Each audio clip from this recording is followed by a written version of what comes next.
Hey everybody, it is Shirley Senn. We are here at the 2026 GAC. This is Shirley on the Street and CU Spotlight. And when we think about what's so important on the activities that we do as credit unions and our mission as people helping people, I think it's very enlightening and insightful that we think about the financial inclusion side of what we do with credit unions. And right now we're getting ready to head into the Inclusive CDFI Roundtable. But I am so delighted to have Thalia with me and Celia from TruStage. Both young ladies work so hard in the DEI and inclusive space. And why don't you tell us a little bit, Thalia, with your job, why financial inclusion is so important with what you're doing?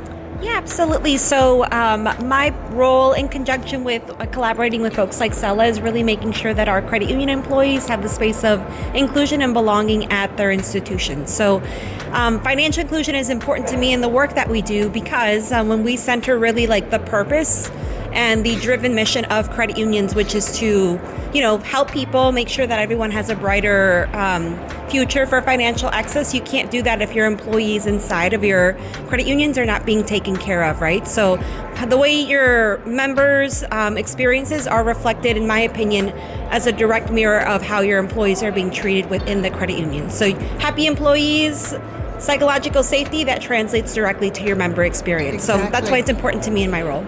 And what about with you and the data and the research? Yeah, so financial inclusion is a huge part of what I do and the research that I do, because when we talk about finances and we talk about the difficulty of trying to talk to consumers around this very hard conversation, talking about your money with somebody and trying to take those steps to better yourself and to get on this journey of education, as well as just trying to meet your goals and get your wants. All of that comes with financial inclusion. If you don't feel included in the space, then we're harming folks, not being able to get to their goals, not being able to grow, not being able to have generational wealth, not only in their family and in their spaces, but in their communities.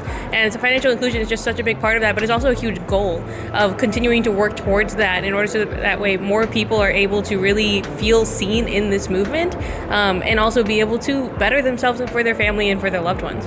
So obviously extending the financial inclusion a little bit, how important is empathy when we talk about integrating financial inclusion? Absolutely. I would say I'm a big believer in there is a story behind every single person that's coming and doing a transaction at your branches. You never know what somebody's going through.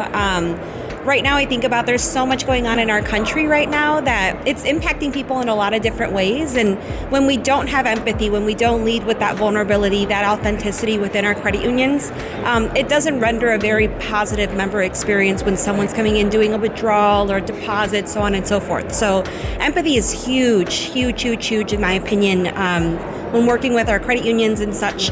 And that also reflects onto our staff too. I'm big on people, but in the employee side, right? I think if the employee base isn't healthy, if you don't have that safety, how are we expected to then show up for our members in a way that also fills up their cup? So yeah, empathy is huge. What about from the research side?